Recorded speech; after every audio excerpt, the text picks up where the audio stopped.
जय सिया राम। लक्ष्मी नारायण भक्ति चैनल में आप सभी का स्वागत है। आज हम सोमवार व्रत की विधि और सोमवार व्रत कथा को पढ़ेंगे। सोमवार व्रत की विधि। सोमवार का व्रत साधारणतया दिन के तीसरे पहर तक होता है।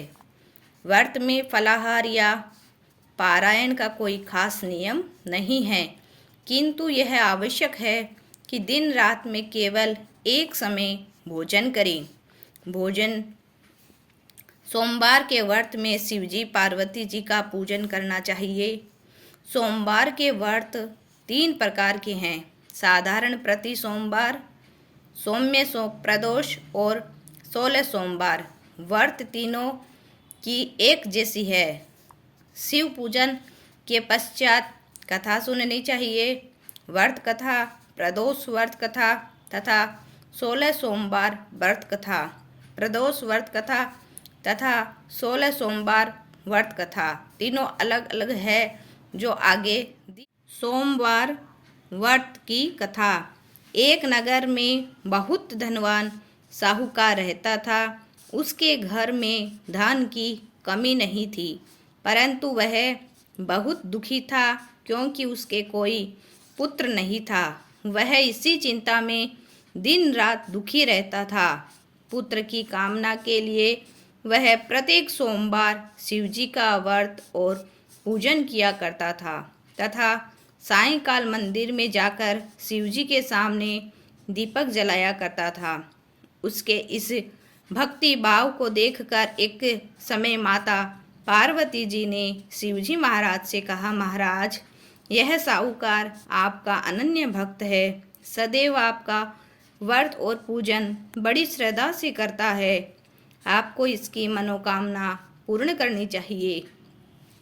शिव जी ने कहा, हे पार्वती, यह संसार कर्म क्षेत्र है। किसान खेत में जैसा बीज बोता है वैसा ही फसल काटता है। उसी तरह मनुष्य इस संसार में जैसे कर्म करते हैं वैसा ही फल भोगते हैं। माता पार्वती ने अत्यंत आग्रह से कहा, महाराज, जब यह आपका अनन्य भक्त है और अगर इसको किसी प्रकार का दुख है तो उसे आपको अवश्य दूर करना चाहिए। आप तो सदैव अपने भक्तों पर दयालु होते हैं और उनके दुखों को दूर करते हैं। यदि आप ऐसा नहीं करेंगे तो मनुष्य आपका पूजन तथा व्रत क्यों करेंगे। माता पार्वती का ऐसा आग्रह देख शिवजी कहने लगे, हे पार्वती, इसके कोई पुत्र नहीं है। इसी चिंता में यह दुखी रहता है। इसके भाग्य में पुत्र न होने पर भी मैं इसको पुत्र की प्राप्ति कर वर देता हूँ, परंतु वह पुत्र केवल 12 वर्ष तक ही जीवित रहेगा। इसके पश्चात वह मृत्यु को प्राप्त हो जाएगा। इससे अधिक मैं इसके लिए कुछ नहीं कर सकता। माता पार्वती और भगवान शिव का यह वार्तालाप साहूकार सुन रहा था। इससे उसको ना कुछ प्रसन्नता हुई और ना ही कुछ दुख हुआ। वह पूर्व की तरह शिवजी का व्रत और पूजन करता रहा। कुछ समय बाद साहूकार की स्त्री गर्भवती हुई और 10वें महीने उसके गर्भ से अति सुंदर पुत्र उत्पन्न हुआ। साहूकार के घर में बहुत खुशी मनाई गई, परंतु साहूकार तो यह जानता था कि उसकी केवल 12 वर्ष की आयु है, इसीलिए उसने अधिक प्रसन्नता प्रकट नहीं की और न किसी को यह भेद बताया। जब वह बालक 11 वर्ष का हो गया तो बालक की माता उसके पिता से उसका विवाह कराने के लिए कहा। साहूकार ने कहा, अभी मैं इसका विवाह नहीं करूँगा, मैं अपने पुत्र को काशी पढ़ने के लिए भेजूँगा। साहूकार ने बालक के मामा को बुलाकर उसको बहुत सा धन देकर कहा, तुम इस बालक को काशी पढ़ने के लिए ले जाओ और रास्ते में जिस स्थान पर भी जाओ यज्ञ तथा ब्राह्मणों को भोजन कराते तथा दक्षिणा देते हुए जाना। दोनों मामा भांजे यज्ञ करते और ब्राह्मणों को भोजन कराते हुए दक्षिणा देते हुए काशी की ओर चल पड़े। रास्ते में उसको एक शहर पड़ा। उस शहर के राजा की कन्या का विवाह था, परंतु जो विवाह कराने के लिए आया था वे एक आंख से काना था। उसके पिता को इस बात की बड़ी चिंता थी कि कहीं राजकुमार को देख राजकुमारी तथा उसके माता पिता विवाह में किसी प्रकार की अड़चन पैदा न कर दें। जब उसने अति सुंदर सेठ के लड़के को देखा तो मन में विचार किया, क्यों न द्वाराचार्य के समय इस लड़के से वर का काम चलाया जाए। ऐसा मन में विचार कर राजकुमार के पिता ने लड़के के मामा से बात की। वे राजी हो गए।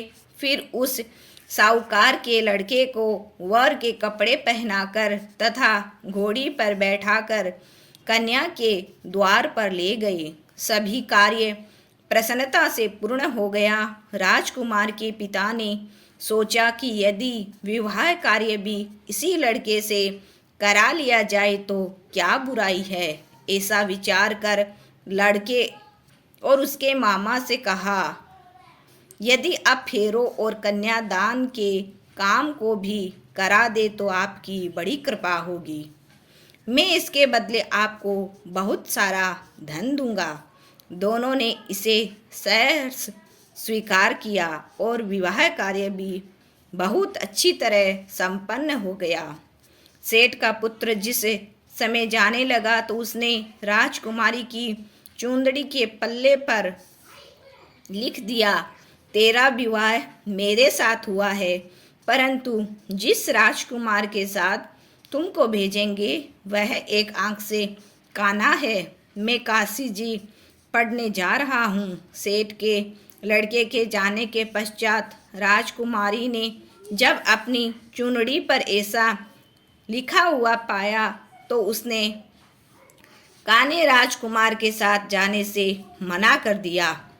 उसने अपने माता पिता को सारी बात बता दी और कहा, यदि यह मेरा पति नहीं है, मेरा विवाह इसके साथ नहीं हुआ, जिसके साथ मेरा विवाह हुआ है वह तो काशी जी पढ़ने गया है।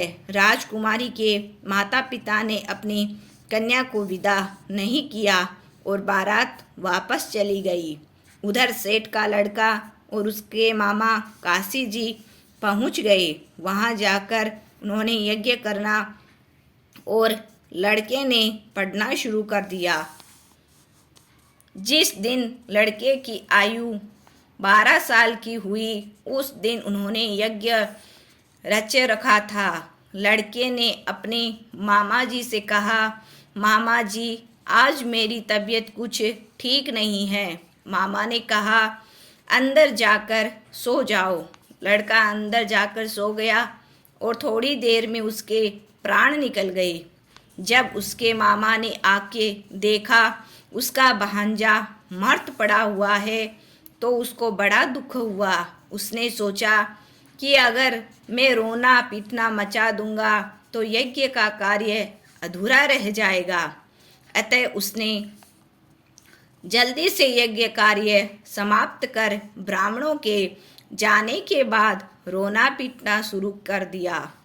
संयोगवश उसी समय शिव पार्वती उधर से जा रहे थे। जब उन्होंने जोर जोर से रोने की आवाज़ सुनी तो पार्वती कहने लगी, महाराज कोई दुखिया रो रहा है, इसके कष्ट को दूर कीजिए। जब शिव पार्वती वहां पहुंचे तो उन्होंने पाया कि वहां एक लड़का है जो आपके वरदान से उत्पन्न हुआ था। शिव जी ने कहा, हे पार्वती, इसकी आयु इतनी ही थी, वह यह भोग चुका। तब पार्वती जी ने कहा, महाराज इस बालक को और आयु दो, नहीं तो इसके माता पिता तड़प तड़प कर मर जाएंगे। माता पार्वती के बार बार आग्रह करने पर शिवजी ने उसको जीवन का वरदान दिया।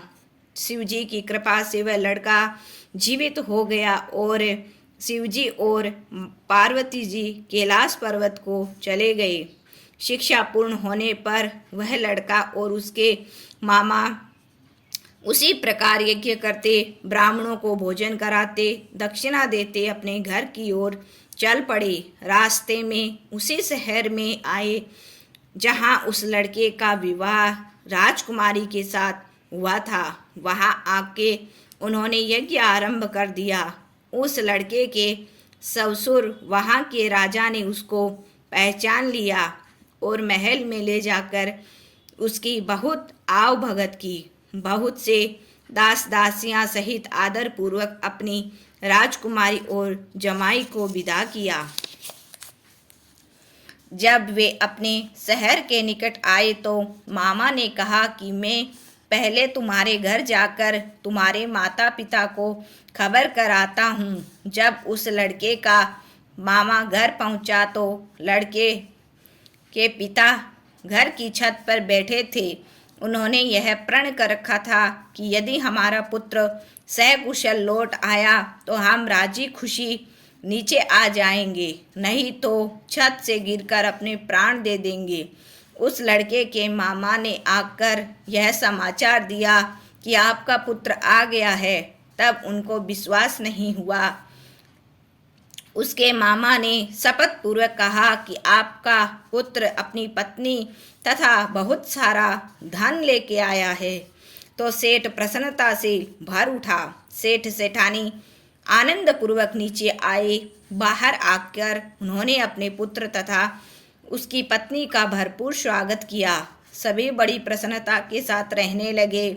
जो कोई सोमवार के व्रत को धारण करता है वह इस कथा को पढ़ता या दूसरों को सुनाता है, उसके सब दुख दूर होकर उसकी समस्त मनोकामनाएं पूर्ण होती है तथा इस लोक में नाना प्रकार के सुख भोग कर अंत में सदाशिव के लोक को प्राप्त होता है।